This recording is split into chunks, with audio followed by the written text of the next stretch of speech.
Son epístolas universales, así que les animo que si pueden abrir sus Biblias en Primera de Pedro, por favor, capítulo 4. Vamos a continuar con nuestra serie titulada Firmes en la Esperanza, y el mensaje de hoy lo he titulado El sufrimiento cristiano, que podamos aprender qué tiene el Señor en medio de tiempos de sufrimiento. Así que vamos a orar por el mensaje de la palabra. Señor, te damos gracias, Padre, por todo lo que ha acontecido en el 2020, en lo que va del 2021, Señor, y lo que está aconteciendo en nuestras vidas particular, Señor, porque tú gobiernas, tú reinas, tú eres el Rey del universo, Señor, y ninguna prueba, ninguna circunstancia se ha salido de tu control, Señor. Yo te suplico que este mensaje nos dé visión para vivir la vida con la vista puesta en Cristo Jesús, que aprendamos que en el sufrimiento los creyentes tenemos esperanza viva en Jesucristo, Señor.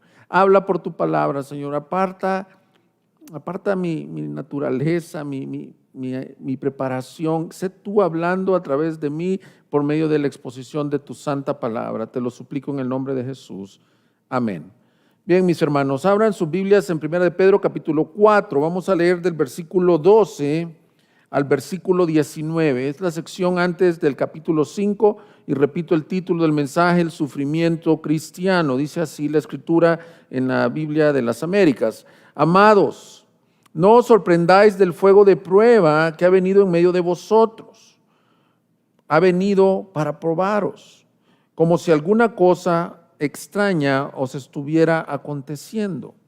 Antes bien, en la medida en que compartís los padecimientos de Cristo, regocijaos para que también en la revelación de su gloria os regocijéis con gran alegría.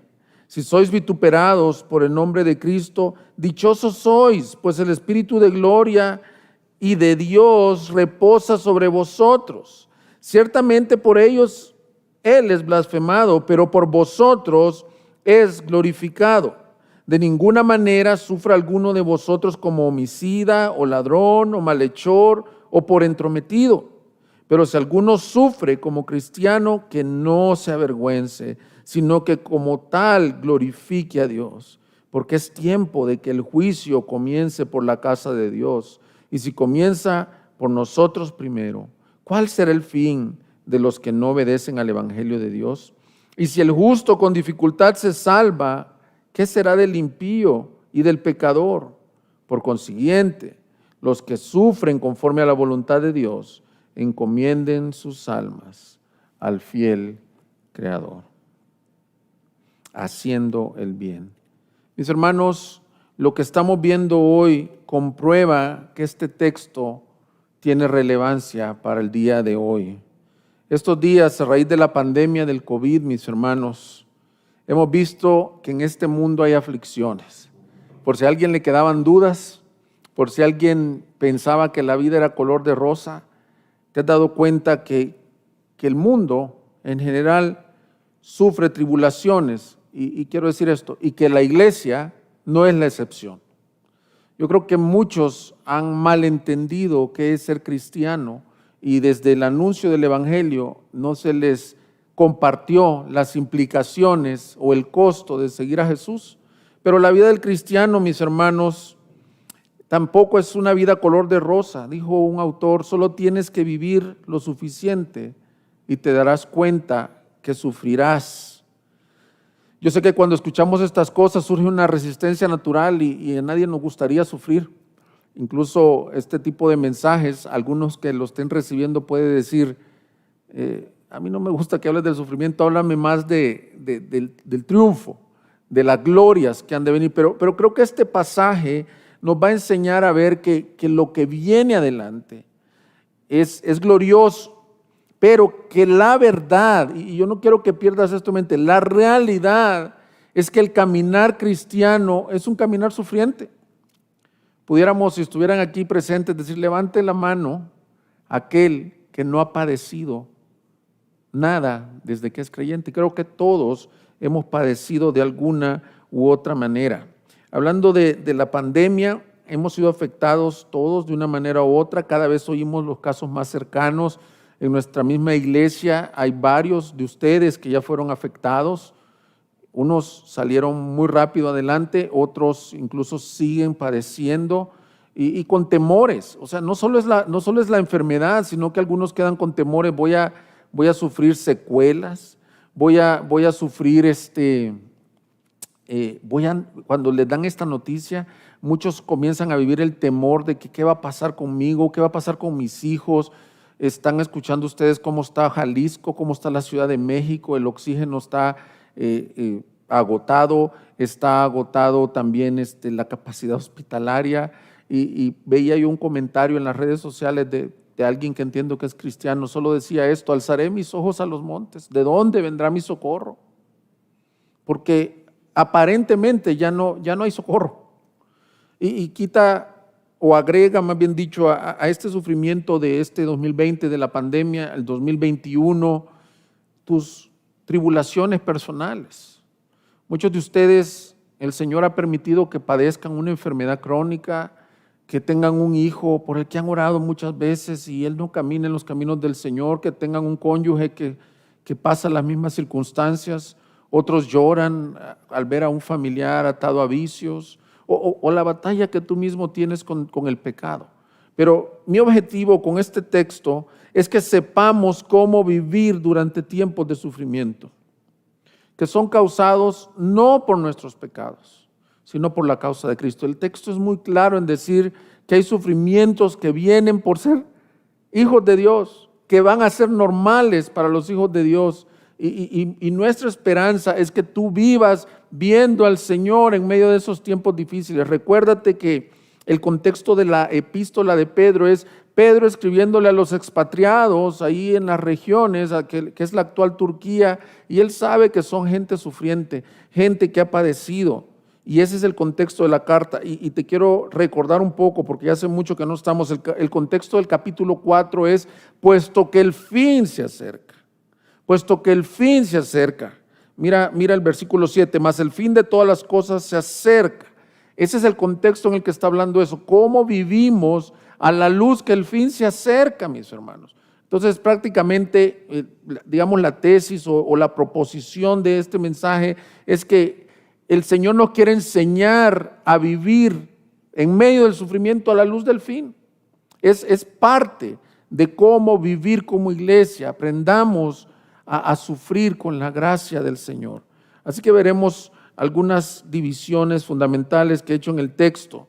Y lo primero que quiero que veamos en el versículo 12, mis hermanos, primer punto que veremos es: el sufrimiento cristiano no debe de extrañarnos. Lee conmigo nuevamente el versículo 12. Amados, no os sorprendáis del fuego de prueba que en medio de vosotros ha venido para probaros, como si alguna cosa extraña os estuviera aconteciendo. El pasaje, y es nuestro primer gran punto, comienza con un llamado a no estar sorprendidos, a no extrañarse por la prueba que están viviendo. Una de las realidades es que a nadie le gusta sufrir, o en otras palabras, todos queremos tener una vida cómoda.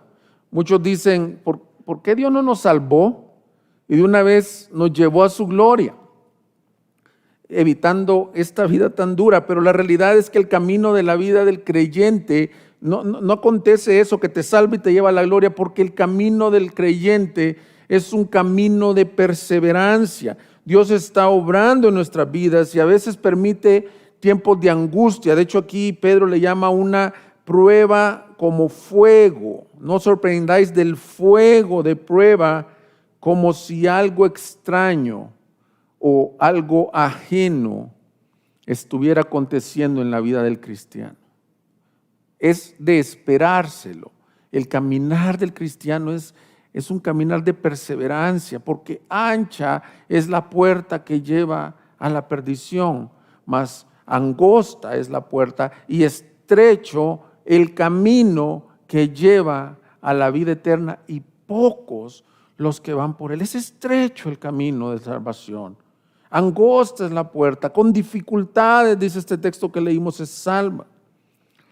Me llama la atención, mis hermanos, que Pedro le llame a no sorprenderse de ese fuego de prueba. Creo que el contexto, la mayoría de de comentaristas de este pasaje sitúan la carta adelante ahí del año 64 al 68, no sabemos exactamente, pero en esos días, en el año 64, en Roma, estaba reinando Nerón y de pronto hubo un tremendo incendio en Roma y parte de la ciudad fue quemada.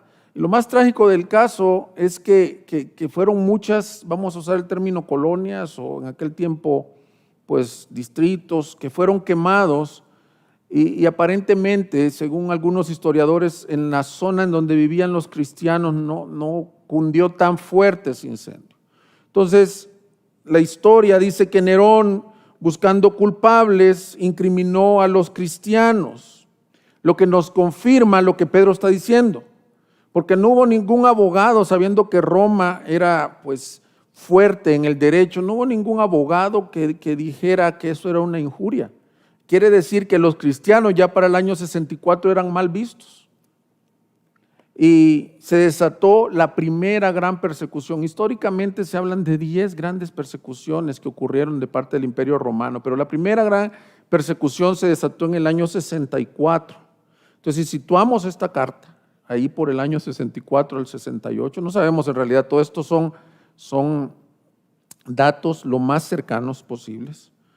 Entonces creemos, mis hermanos, que Pedro se está refiriendo a ese fuego de prueba, porque en sus anales, escritos unos 60 años después del incendio de Roma, el historiador Tácito dice esto. Voy a citar a Tácito. Nerón buscó rápidamente un culpable e infligió las más exquisitas torturas a un grupo odiado por sus abominaciones que el populacho llama cristianos. Cristo, de quien toma el nombre, sufrió la pena capital durante el principado de Tiberio de la mano de uno de nuestros procuradores, Poncio Pilatos. Y esta dañina superstición resurgió no solo en Judea, fuente primigenia del mal, sino también en Roma, donde todos los vicios y los males del mundo hallan su centro y se hacen populares. Mira cómo se expresaba Tácito de los cristianos, un mal a la sociedad, estos llamados cristianos, se les hablaba con desprecio. Por consiguiente, dice, se arrestó primeramente a todos aquellos que se declararon culpables, entonces con la información que dieron, una inmensa multitud fue presa, no tanto por el crimen de haber incendiado la ciudad, como por su odio contra la humanidad. Muy similar a lo que está viviendo la iglesia en estos tiempos. Todo tipo de mofas se unieron a sus ejecuciones, cubiertos con pellejos de bestias, fueron despedazados por perros y perecieron, o fueron crucificados o condenados a la hoguera y quemados para servir de iluminación nocturna cuando el día hubiera acabado. Antorchas vivas, niños tirados a los perros, etcétera, etcétera. Esto no está en la Biblia. Esto no lo saqué de un Wikipedia, esto es un historiador que escribió 60 años después. Entonces Pedro les dice, no se sorprendan. Y mis hermanos, no te sorprendas, porque esa ha sido la historia de la iglesia durante estos 20 siglos. De hecho, siento, y no sé si compartes conmigo, que en el siglo XXI, en esta parte del hemisferio, vivimos muy cómodamente como cristianos. A ninguno de nosotros nos han amenazado con hoguera. Sin embargo, sé que hay lugares que en la actualidad persiguen de esta manera a los cristianos. Tampoco hay que sorprenderse, y quiero decirte algo, que esa palabra sorpresa no solo quiere decir sorpresa como que me agarró desprevenido o me extraña, sino que también la palabra sorpresa tiene que ver un poco con que esa es una sorpresa al tal grado de que hay un reclamo. Acuérdate que el griego es más rico en sus expresiones, entonces no se extrañen, ¿no? Pero un extraño es como decir, ¿y por qué a mí? No se extrañen, no se quejen, porque es lo normal. Ahorita te leí un dato histórico que ha sido lo normal a través de la historia, pero no solo eso, sino que el Señor Jesús repetidas veces, tú lo puedes leer en el Sermón del Monte, habló que el cristiano iba a ser perseguido sin razón, por la simple razón de ser seguidor de Cristo. El Señor lo advirtió varias veces, pero veamos una de ellas, Juan 15, 18. Si el mundo os odia, esto es el Señor hablando, sabéis que me ha odiado a mí antes que a vosotros. Si fueres del mundo, el mundo amaría lo suyo, pero como sois del mundo, como no sois del mundo, sino que yo os escogí de entre el mundo, por eso el mundo os odia. Acordaos de la palabra que yo os dije, un siervo no es mayor que su Señor. Si me persiguieron a mí, también os perseguirán a vosotros. Si guardaron mi palabra, también guardarán la vuestra. Pero todo esto os harán por causa de, ¿qué dice?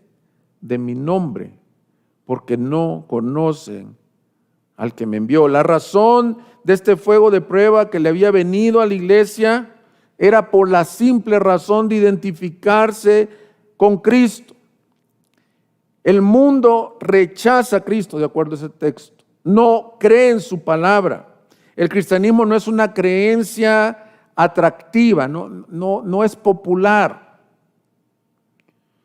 Vi un día de estos una imagen en las redes sociales que decía que los pastores seamos no populares otra vez. Y me llamó la atención, porque la tentación es a ser popular, a ser aceptado, a que todos te quieran, a no tener dificultades por identificarte con Cristo. Pero estamos en días y vienen días en los cuales va a ser bien evidente la diferencia entre la luz y las tinieblas, entre la verdad y la mentira. ¿Por qué aborrece el mundo a Cristo? A Cristo lo rechazan porque Él proclama la verdad y eso choca. Vivimos en un mundo como relativista, pues. Cada quien construye su verdad, pero Cristo dice, yo soy la verdad. Y el creyente, la iglesia, tiene la verdad en su palabra de Dios. Y ahora va a ser más común que el que difiera con la verdad dicha por el pueblo sea decretado intolerante o perseguido. Mis hermanos, creo que este texto es muy relevante a lo que estamos viviendo. Como dije, angosta es la puerta y estrecho el camino que lleva a la salvación. Muchas veces en la vida del cristiano vienen tribulaciones inesperadas. Yo no sé cuántos de ustedes, yo escucho una y otra vez a los recién convertidos que dicen, yo estaba bien, me convertí y se me vino esto y esto y esto. Y hace poco estaba evangelizando a una persona y le doy gracias a Dios por la oración que hicimos hoy de ser una iglesia que evangelice. Y me dijo, yo no quiero ir a las iglesias. ¿Por qué? Le pregunto yo. Porque desde que fui la primera vez se me vino esto, esto y esto. Y lo que creo que pasa, mis hermanos, es que se ha enseñado mal el evangelio. El evangelio no promete un bienestar aquí y ahora, como se usa el dicho. El evangelio no promete que te va a ir bien, que vengas a Cristo, entonces tus finanzas se van a arreglar y tu vida va a mejorar. No promete eso, promete algo más glorioso que eso. Promete que te liberta Cristo por su gracia de tu mayor problema, la separación con Dios, y hace de tu vida, mi amigo, mi hermano, una nueva criatura. A pesar o aunque tengas que caminar caminos tortuosos, si tú no tienes ese entendimiento del evangelio, entonces vas a vivir extrañado, reclamando. ¿Por qué? Por eso es que se me hace tan dañino el mal llamado evangelio de la prosperidad, porque este promete paz y prosperidad temporal. De hecho, uno de sus errores es ver como pecaminoso, en su doctrina, ver como pecaminoso a alguien que está sufriendo, lo cual es incongruente con la enseñanza del Nuevo Testamento. En esta teología del Evangelio de la Prosperidad, si alguien está sufriendo en la iglesia, la primera pregunta que viene es, ¿qué está pasando mal en tu vida? Porque Dios quiere tu bendición. Y amén, Dios sí quiere tu bendición. Pero lo que no se está entendiendo es que probablemente Dios está permitiendo fuego de prueba en tu vida para su gloria, como leía nuestro hermano Willy hoy, y para tu bien, pero no necesariamente para un bien material, para una circunstancia temporal. He conocido muchas personas con un entendimiento así del evangelio, y cuando vienen las calamidades o aflicciones o tribulaciones a su vida, lo primero que dicen es: estoy en pecado. Por algo me está pasando esto. Y qué excelente texto que leía Willy hoy. Este niño que nació ciego de nacimiento, no había pecado ni él, ni nadie, ni sus padres, era para que la gloria de Dios se manifestara. Y quiero este mensaje es para la iglesia, gloria a Dios que sale a las plataformas. Pero hermano, de nuestra iglesia, si tú estás padeciendo algo ahorita, aún si estás en una cama con el COVID o algún otro padecimiento como los que mencioné, un hijo que está perdido, un matrimonio ahí colapsado, tu economía no está bien, en lugar de preguntarte si he pecado, que hay cierta categoría para pensar en ello, piensa que a veces Dios está mandando una prueba de fuego para ver si tu fe es genuina, para hallarla más preciosa que el oro y para glorificarse en tu vida. Así que hermanos, quiero con este primer punto decirte que no pienses que es algo extraño el sufrimiento en la iglesia. Esa es una teología moderna, pensar que no vamos a sufrir. Esto ha sido por 20 siglos. Y dice en el Nuevo Testamento, y así vivieron los profetas que fueron antes de ustedes.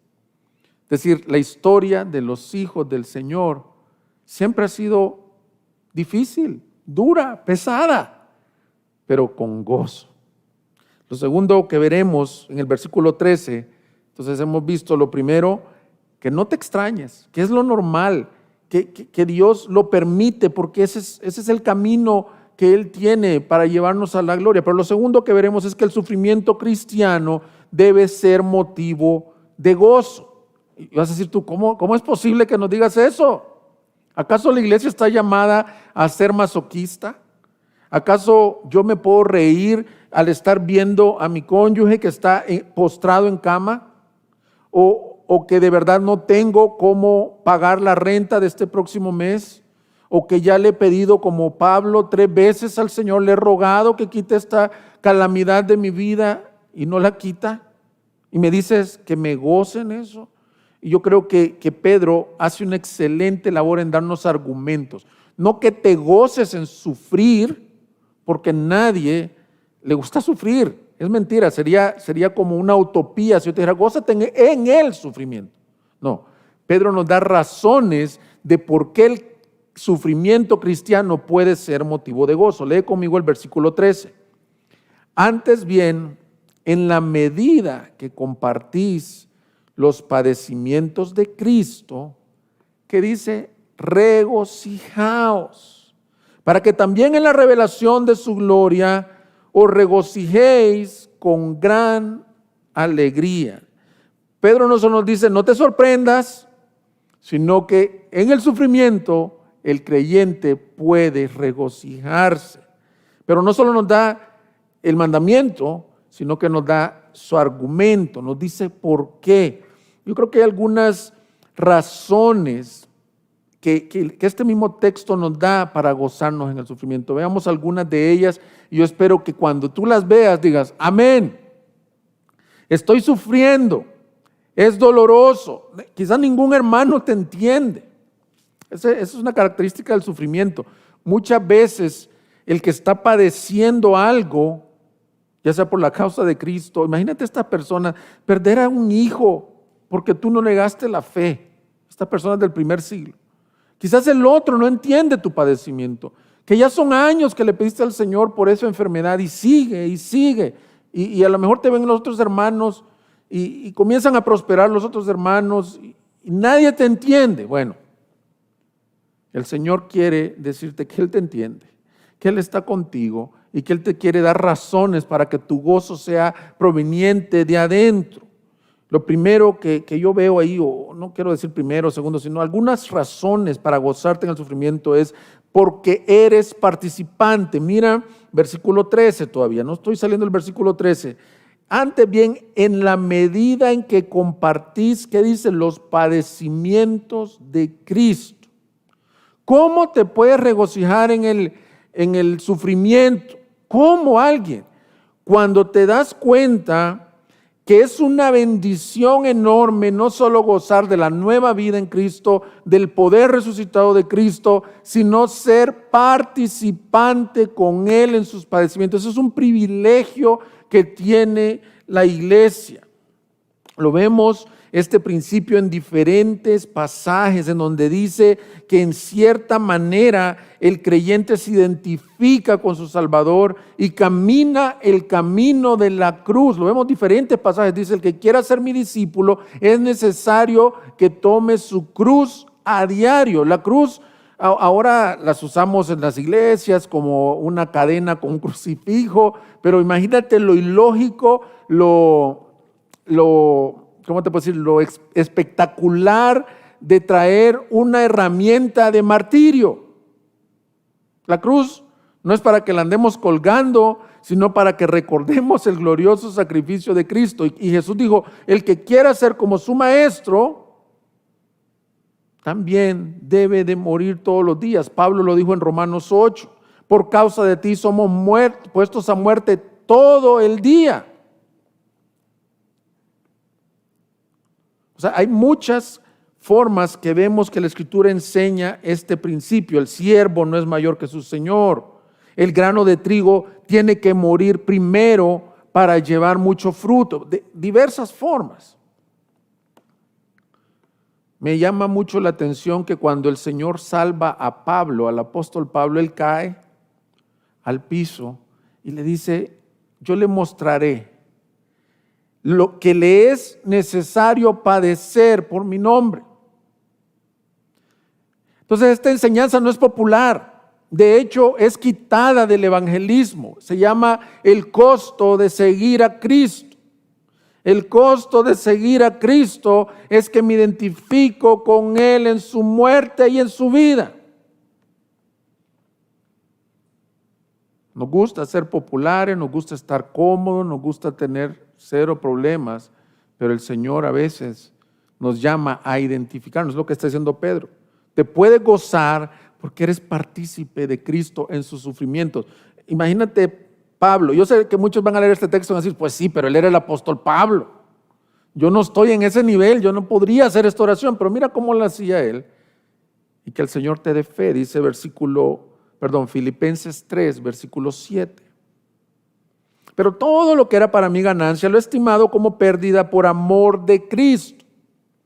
Y aún más, yo estimo como pérdida todas las cosas en vista del incomparable valor de conocer a Cristo Jesús mi Señor, por quien lo he perdido todo y lo considero como basura, a fin de ganar a Cristo y ser hallado en Él, no teniendo mi propia justicia derivada de la ley, sino la que es por la fe en Cristo, la justicia que procede de Dios sobre la base de la fe y conocerle a Él, el poder de su resurrección y la participación ¿en qué?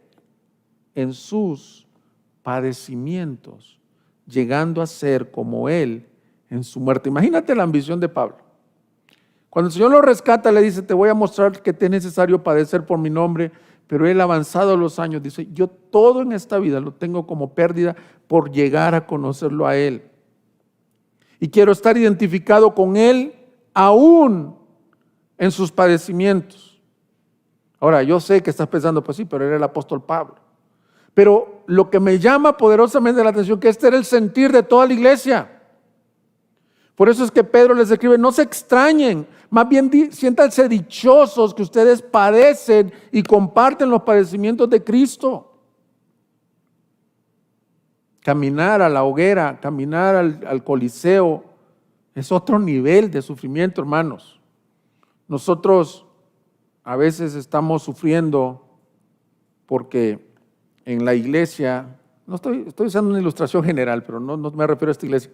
en la iglesia se dañó el aire acondicionado, o porque el predicador predicó muy largo y estoy cansado. No tenemos idea de lo que vivieron estas personas. Ahora, yo no estoy minimizando tus sufrimientos. Por el contrario, creo que cada uno de nosotros, ahí dice, en la medida que compartís los sufrimientos de Cristo. Creo que Dios en su soberanía ha dejado una medida del padecimiento para cada uno. Y yo solo tengo una respuesta a esto, se llama soberanía. Definitivamente no todos vamos a morir martirizados. No todos van a perder un ser querido o un hijo. No todos van a tener cáncer. No todos van a ser abofeteados o escupidos por predicar el evangelio. Pero otros sí. De hecho, en este mismo momento, a lo mejor yo estoy aquí con plena libertad, excepto las regulaciones de cuarentena, pero estoy predicando el evangelio a través de una cámara y probablemente en esta misma fecha, en otro lado del mundo, haya alguien que esté siendo perseguido o injuriado o vituperado por causa de Cristo. Entonces, ¿por qué te puedes gozar? Porque eres participante. ¿Por qué más te puedes gozar? Y esto para mí es fundamental. Para que en la revelación de su gloria, entonces, ahí va a estar tu victoria. Es bien importante, checa bien lo que dice el versículo 13, para que también en la revelación de su gloria, o sea, lo que te está diciendo, levanta tus ojos a Cristo, no veas lo temporal, no veas tus circunstancias, tu victoria, iglesia, tu victoria, hermano, que está sufriendo, está cuando Él venga. Esa palabra en la revelación de su gloria es en su segunda venida. Y lo que Él te dice es, ahorita ni te preocupes, descansa en el Señor, confía en Él. Yo sé que algunos que están sufriendo me dicen, ay pastor, usted porque quizás desayunó bien, durmió bien, no tiene las aflicciones que yo tengo, le es fácil decirlo. Hermano, como te digo, y sin minimizar tus aflicciones, yo también tengo aflicciones y llevo padecimientos por la causa de Cristo. Quizás no a la medida tuyas, pero ya me tocará vivir la medida que Dios tiene para mi vida. Pero a mí esto me da esperanza, me da argumento de por qué gozarme. Porque me muestra que lo que estoy viviendo es leve, es pasajero. Y como dije, también es un principio bíblico. En esta tierra hay sufrimiento, pero después del sufrimiento viene la gloria. O más bien dicho, antes de la gloria precede el sufrimiento. Es un principio bíblico. Segunda de Timoteo 2, versículo 3 dice, sufre penalidades conmigo como buen soldado de Cristo Jesús. Imagínate lo que le dice Pablo a su discípulo. Oye, Timoteo, sufre. Estoy orando para que sufras penalidades como buen soldado. Ningún soldado en servicio activo se enreda en los negocios de la vida diaria a fin de poder agradar al que lo reclutó como soldado. Y también el que compite como atleta no gana el premio si no compite de acuerdo a las reglas. Algunos de ustedes son atletas o intento de atletas. Ustedes saben que un atleta no puede ganar si no hace dieta, si no paga un precio, durmiéndose temprano, levantándose muy de madrugada. Esos son los que triunfan.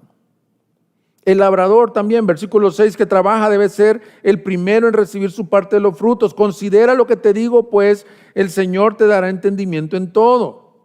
Acuérdate, y fíjate, de Jesucristo, resucitado entre los muertos, descendiente de David, conforme a mi evangelio, por el cual sufro penalidades hasta el encarcelamiento como malhechor, pero la palabra de Dios no está presa. Por tanto, todo lo soporto por amor de los escogidos, para que también ellos obtengan la salvación que está en Cristo Jesús y con ella gloria eterna. Palabra fiel es esta, que si morimos con Él, también viviremos con Él. Si perseveramos, también reinaremos con Él. Y la Reina Valera dice, si sufrimos con Él, también reinaremos con Él. Si le negamos, Él también nos negará. En pocas palabras, los que sufren en esta vida, Dios te hace una promesa. Cuando dice palabra fiel, es que esto no va a cambiar, hermano, si estás sufriendo. Si tu noche es muy oscura, la promesa que Dios te dice, si estás sufriendo con Él por la causa de Cristo, sin razón alguna, no como malhechor, Él te promete que en el día de su venida, en el día de su revelación o cuando Él te lleve a su gloria, verás una gloria inaccesible. Será totalmente quitada de ti las tribulaciones y por fin conocerás el gozo eterno, mis hermanos. Así que resiste, persevera. Dice la Escritura que las aflicciones del tiempo presente no se comparan con la gloria que se ha de revelar en nosotros. Romanos 8:18. Pues considero que los sufrimientos de este tiempo presente no son dignos de ser comparados con la gloria que nos ha de ser revelada, porque el anhelo profundo de la creación es aguardar ansiosamente la revelación de los hijos de Dios, porque la creación fue sometida a vanidad, no de su propia voluntad, sino por causa de aquel que la sometió en esperanza, de que la creación misma también será liberada de la esclavitud de la corrupción a la libertad de la gloria de los hijos de Dios. Entonces Pablo también lo decía en Romanos, está sufriendo ahorita, pero mira al frente. Esta tribulación no es nada comparada con la gloria que va a recibir la iglesia. Ahora, qué esperanza para alguien que iba camino al martirio. Pero qué esperanza para ti también. Los días en esta tierra son duros, se sienten largos, pero la Escritura enseña que son leves y son temporales. Pero no así nomás, porque no son leves ni no son temporales. Son leves y temporales con la grandeza de la gloria y con la eternidad que vivirás sin tribulaciones. Una de las glorias del cielo es que allá el Señor enjugará toda lágrima de ellos, mis hermanos. Yo estoy maravillado con Apocalipsis porque es un libro que presentaba esperanza para el pueblo del Señor. Esperanza que allá sus lágrimas iban a ser enjugadas, que los que habían sido perseguidos allá iban a ser se les iba a hacer justicia. Mis hermanos, aún de tus padecimientos físicos. Si tienes años ahí padeciendo de artritis, de un cáncer, de una situación física, acabamos de leer en Romanos 8, es que la creación fue sujeta a vanidad, la creación no está perfecta, la misma creación está gimiendo, está diciendo que ya anhela la revelación de Jesús, la venida de Jesús, para que Él va a hacer todas las cosas nuevas. Todas estas pandemias, las situaciones así, calamidades como un tsunami, terremotos, y todo eso se debe no al pecado específico de un pueblo, sino a la caída. Es la corrupción aún en la creación. Entonces Pedro nos está enseñando cómo sufrir, cómo tener gozo en el sufrimiento, porque eres participante de Cristo, porque en la revelación de su gloria entonces ahí va a estar tu realidad. Porque dice 2 Corintios 4:16, no desfallecemos. Antes bien, aunque nuestro hombre exterior va decayendo, sin embargo, nuestro hombre interior se renueva de día en día. ¿Con qué? Con la esperanza. Pues esta aflicción leve y pasajera nos produce un eterno peso de gloria que sobrepasa toda comparación al poner nuestra vista en las cosas que se ven, al no poner nuestra vista en las cosas que se ven, sino en las que no se ven, porque las cosas que se ven son temporales, pero las que no se ven son eternas. Yo te doy este consejo, mis hermanos, no pongas tu vista en las cosas que se ven. Tú dices, ¿y de dónde va a venir la provisión para esta quincena? Eso se ve. ¿Y de dónde va a haber provisión de un tanque de oxígeno? ¿Y quién va a cuidar de mis hijos si muero de este cáncer? ¿Y quién va a proveer de mi esposa si yo fallezco? Todo eso se ve, pero Pablo te dice, alza tus ojos. No pongas tu vista en lo que se ve, sino en lo que no se ve, en lo eterno. Y entonces estas pruebas se te van a volver leves.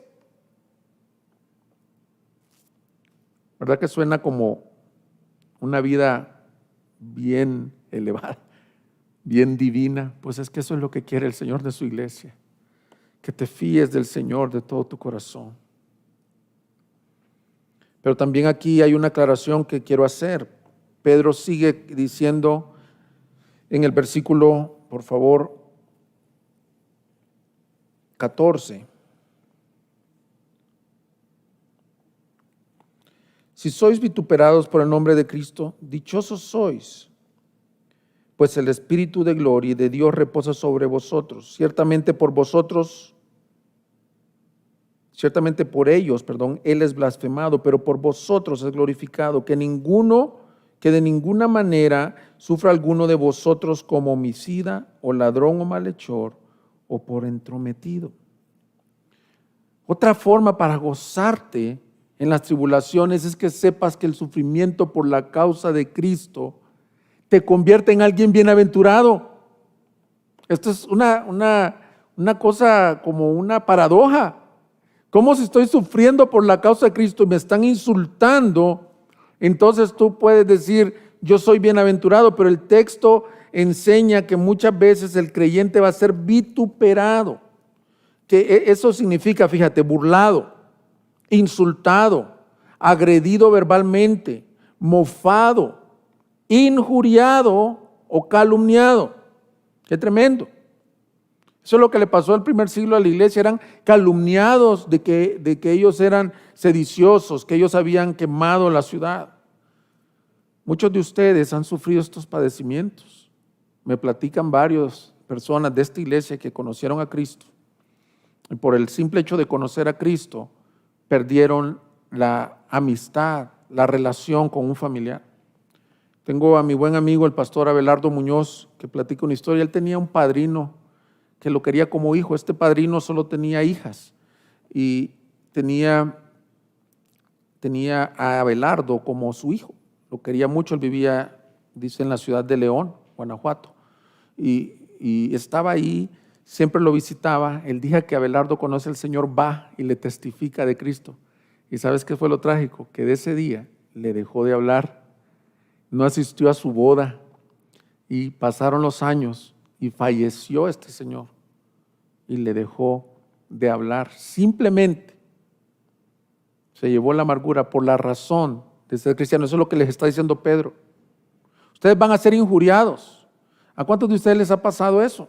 ¿A cuántos de ustedes les ha pasado que viene el familiar, el vecino y dice, ¿por qué crías así a tus hijos? Son niños. No sea ridículo. Ya esos principios que tú dices bíblicos ya pasaron. ¿Cómo que el matrimonio entre hombre y mujer es el bíblico? A ver, todos tenemos derechos sobre nuestro cuerpo. Y comienzas a ser ridiculizado, burlado y en algunos casos injuriado. Han habido lugares en donde los vecinos han rechazado al creyente y lo han sacado lo han visto mal tachado. Es lo que está diciendo.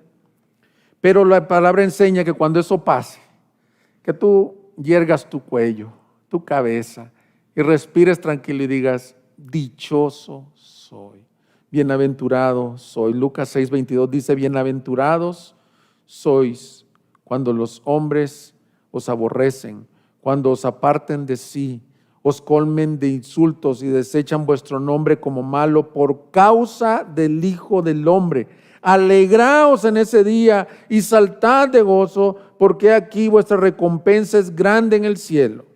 Pues a vuestros padres trataban de la misma manera, a los profetas. ¡Qué tremendo! Jesús les dijo, el día que ustedes los insulten por causa de mí, el día que te cierren la puerta por causa de mí, ese día dale gloria al Señor. Hermanos, el caminar cristiano es de sufrimiento. Muchos de ustedes se han abstenido de cosas. Como yo conté en una ocasión, y hace poco escuché un mensaje del pastor Sugel Michelén y le pasó exactamente lo mismo. Estoy en la universidad, en una materia muy difícil. Los que estudiaron ingeniería saben, física 3, que es lo de todo lo eléctrico. Estoy llevando el examen final de física 3. Y yo necesitaba, no recuerdo si 8 para probar, imagínense qué difícil era. Y era un catedrático que difícilmente sacabas esas calificaciones. Entonces, lo comenzaron a distraer como con preguntas, se levantaba uno y otro. Entonces yo no entendía por qué se levantaban tanto. Todo era para la típica historia que vienen pasando la copia del problema desde atrás. Y cuando el último se paró, yo estoy casi como en el tercer escritorio, me la deja así, los problemas resueltos. Y comienzan las pasiones, los deseos de sacar la buena nota. Y en ese momento, por su gracia, yo no quiero decir que yo soy bueno, que he sido íntegro toda mi vida, no, sino que entendiendo estas cosas, que los que somos de Cristo nos identificamos con Él en la integridad, en la verdad, me lo eché a la bolsa sin verlo y dije, voy a hacer lo que el Señor me permita hacer sin copiar. Cuando ya salí del examen, varios que me vieron, usted es bien tonto, ¿por qué hizo esa cosa? No hubiera hecho eso, no hubieras hecho eso, tú necesitabas la nota, etcétera, etcétera. Cuando me subí al carro recordé una canción, aquí hay algunos hermanos que escucharon a Steve Green cuando componía. Dice esa canción, cada sacrificio aquí por causa de la cruz será recompensado el día que Cristo venga en su gloria. Me quebranté, le di gracias al Señor, para mi sorpresa, pude obtener la nota que necesitaba por la gracia de Dios. Pero el mundo se burla y me encantó que hace días oí al pastor Sugel predicando y pone el mismo ejemplo, le pasó casi lo mismo cuando estaba en su época de universitario. Pero también quiero decirte que he escuchado testimonio de otros pastores que yo admiro mucho, que en su primer año de universidad alguien se estaba burlando de los cristianos en el salón, en esos salones en universidades americanas en donde se mofan de la existencia de Dios. Y le dicen al que está en primera fila, no, me voy a omitir su nombre porque yo soy un gran predicador. Y le dicen, ¿tú también eres cristiano? Y esta persona responde, no soy cristiano. Se avergonzó y negó a Cristo, ya siendo cristiano. Y dice, ya era el líder de jóvenes de mi iglesia. Cristo también me perdonó y me limpió. Por eso es que vamos a ver aquí que te dice, no te avergüences. Entonces, ya sea que tu historia haya sido que te hayas avergonzado, que te hayas amoldado, o que por la gracia de Dios hayas presentado una diferencia sustancial, el Señor te dice, cuando te vituperen, eres bienaventurado, piensa que estás sufriendo por Cristo, sin razones, porque dice, y esto es bien importante, que ninguno sufra como homicida o ladrón o malhechor. Yo quiero hacer un paréntesis, hermano. Muchos de los sufrimientos que tiene la iglesia no son por causa de Cristo, sino son consecuencias del pecado y a veces son consecuencias duras. O sea, obviamente, si alguien va a la cárcel por un homicidio y está ya pidiendo, oren por mí que estoy sufriendo, pues sí, vamos a orar por ti para que la gracia de Dios llegue a tu vida y te vuelvas en arrepentimiento, pero no estás sufriendo por la causa de Cristo. Es diametralmente opuesto a ir preso por predicar el evangelio. O ir preso como fue José, el patriarca del Génesis.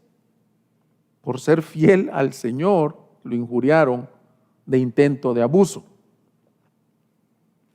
Entonces, que ninguno sufra como ladrón.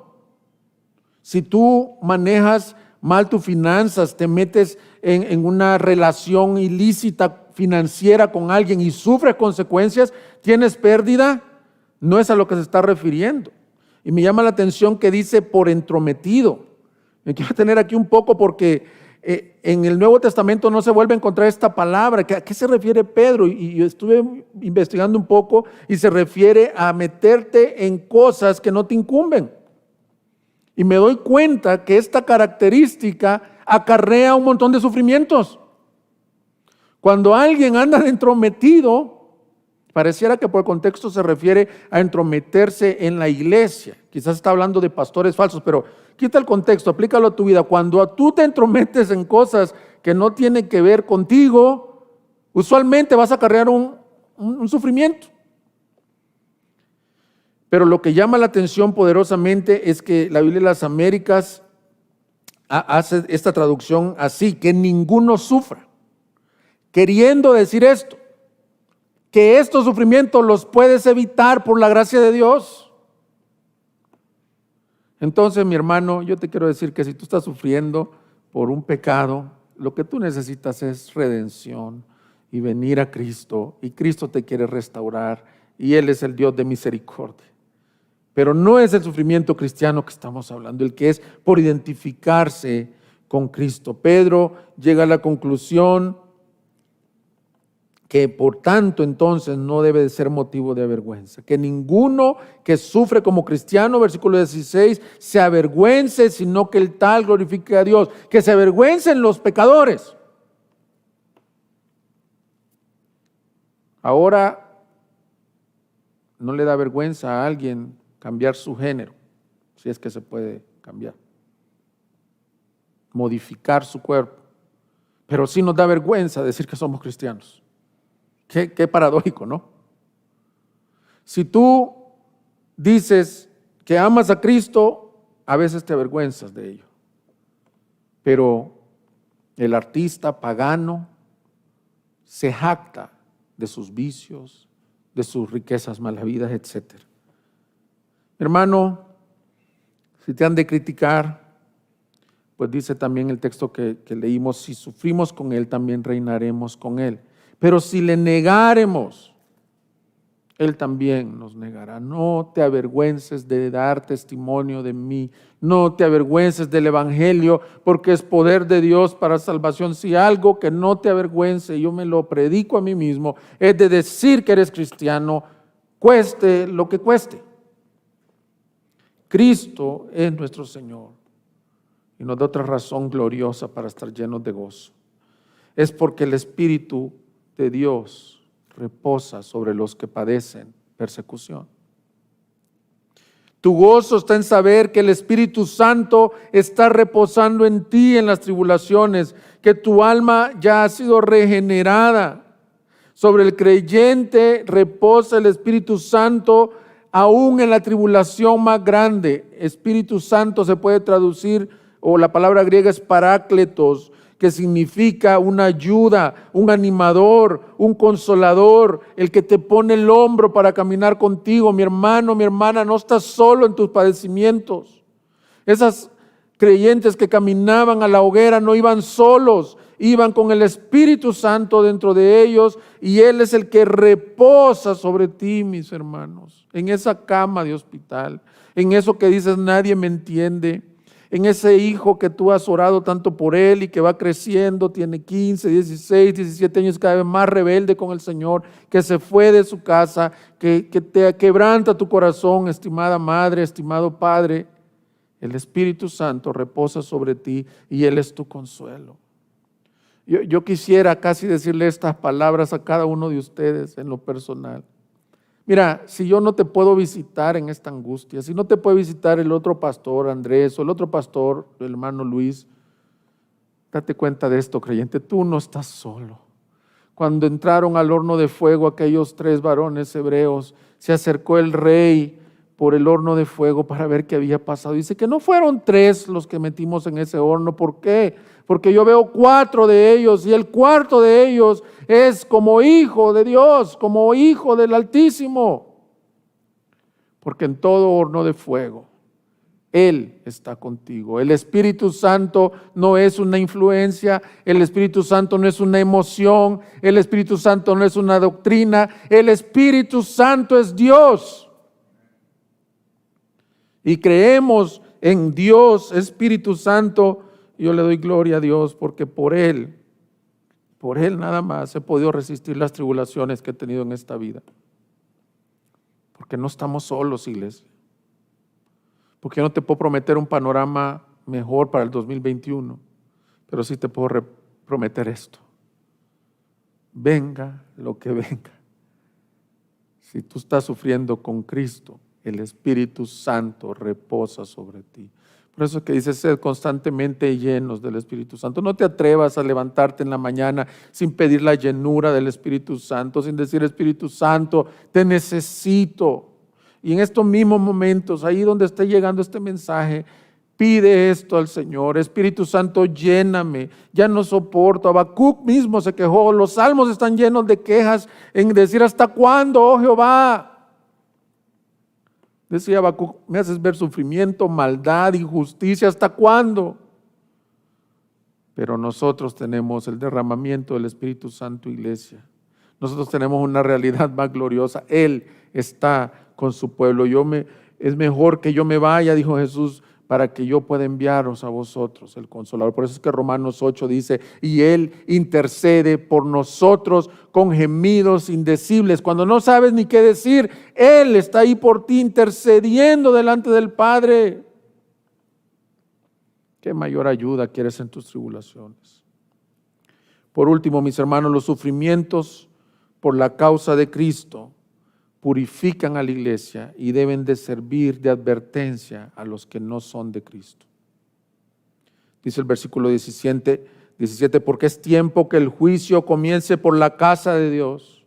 Y si comienza por nosotros primero, ¿cuál será el fin de los que no obedecen al Evangelio de Dios? Y si el justo con dificultad se salva, ¿qué será del impío y del pecador? Mis hermanos, estos dos versículos deben de ser entendidos en el contexto del pasaje. Pedro nos está diciendo que hay dos realidades de dos tipos de personas, su iglesia y el incrédulo.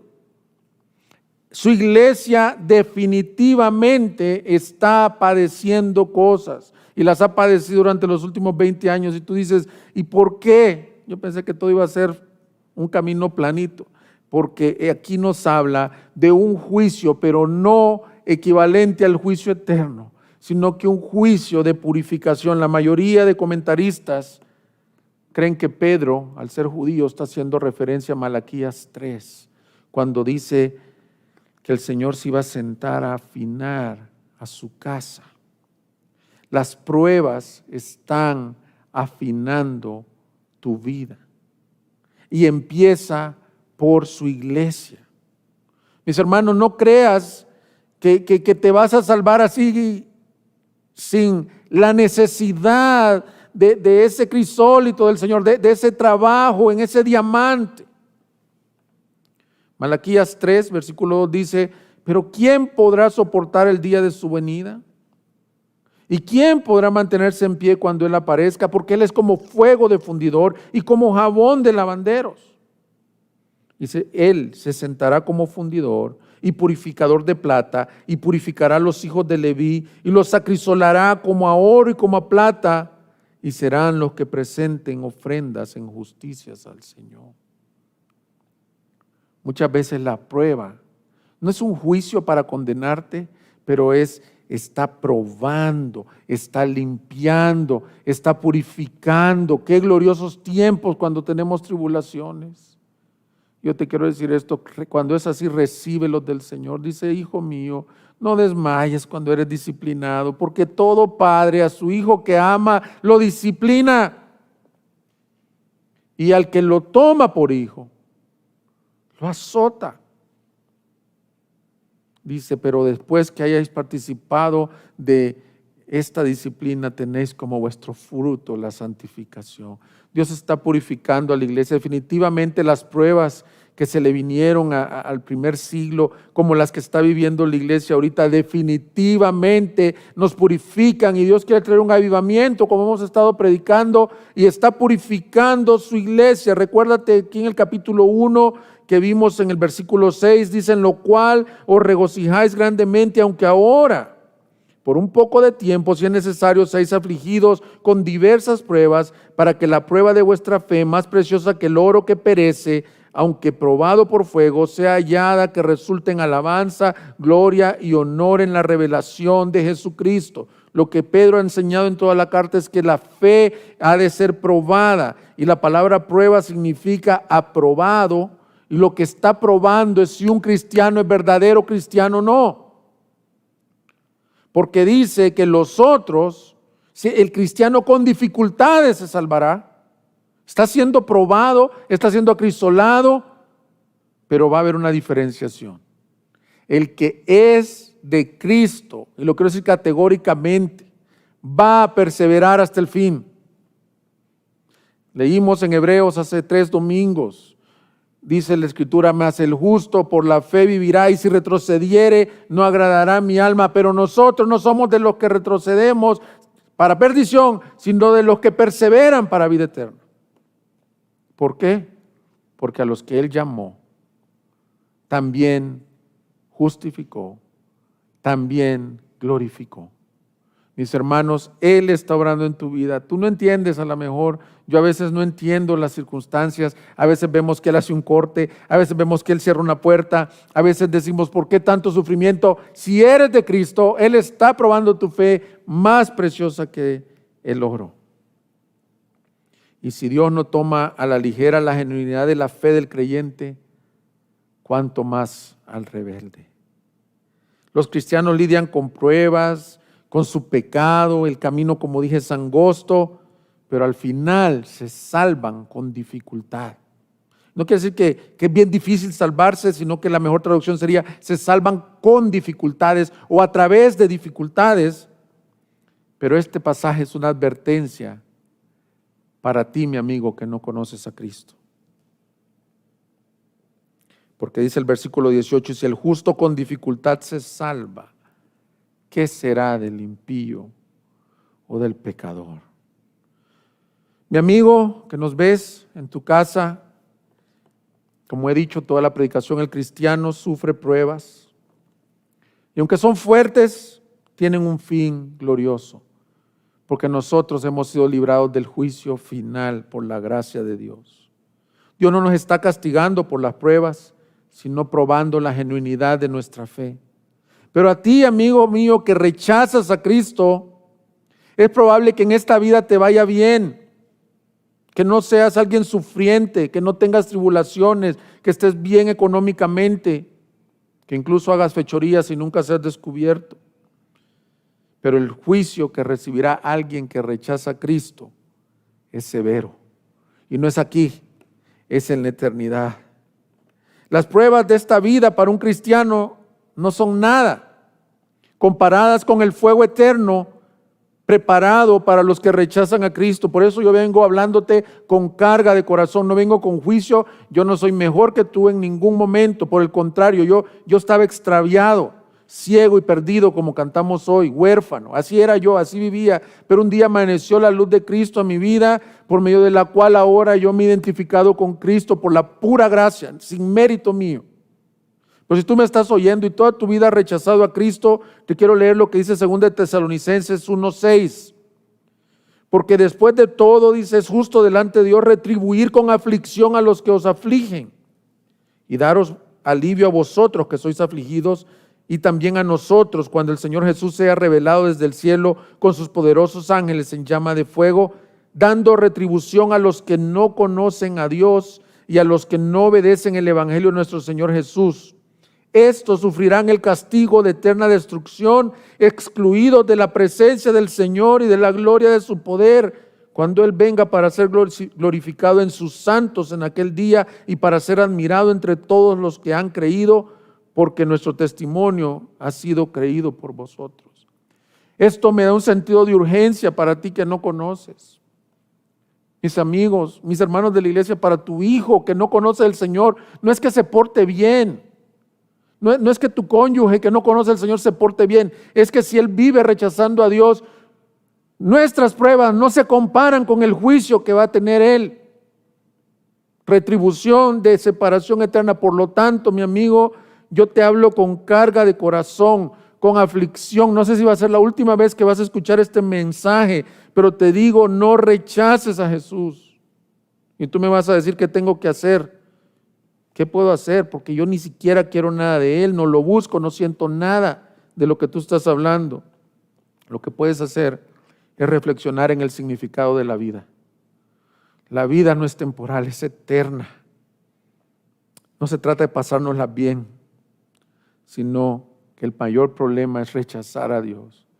Y puedes meditar en esto también. Él te está ofreciendo hoy la oportunidad que vengas a Él. Dijo Juan en el capítulo 5, en verdad os digo que el que oye mi palabra y cree en el que me envió tiene vida eterna y no viene a condenación, sino que ha pasado de muerte a vida. Esa es la oferta del evangelio. Cree en su palabra, ven a Él, ven a Él. Los sufrimientos que nosotros vivimos aquí no son nada comparados con el juicio final. Iglesia, tú y yo ya fuimos libertados del juicio más severo. Como dice nuestro buen amigo y pastor fundador de Gracia Soberana, C.J. Mahaney, dice, estoy mejor de lo que merezco. Si ya estoy fuera del infierno, estoy mejor de lo que merezco. Y termina el texto de hoy diciéndote en el versículo 19, por consiguiente, los que sufren conforme a la voluntad de Dios encomienden sus almas al fiel Creador, haciendo el bien. Finalmente, iglesia, al decir por consiguiente es una conclusión. Pedro nos dice que cuando vengan estas pruebas debemos confiar en la soberanía de Dios. Dice, encomiéndate al fiel Creador. Pedro cita uno de los atributos más gloriosos que puedes conocer de Dios en medio del sufrimiento. Dios es fiel. Dios no te ha olvidado. El engaño es pensar que Dios te ha olvidado en tu tribulación. Dios es fiel y te dice qué hacer, iglesia. Te dice, encomiéndate, que simplemente significa tírate en sus brazos, descansa en Él. En las tribulaciones, apóyate en su fidelidad y no te apoyes en tu propio entendimiento.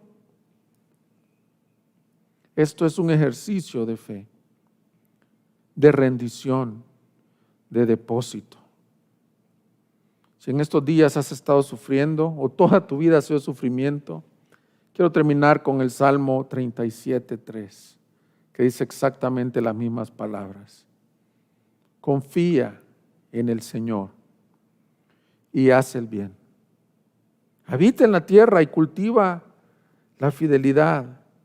Pon tu delicia y Él te dará las peticiones de tu corazón. Mira lo mismo, encomienda al Señor tu camino. Confía en Él, que Él actuará.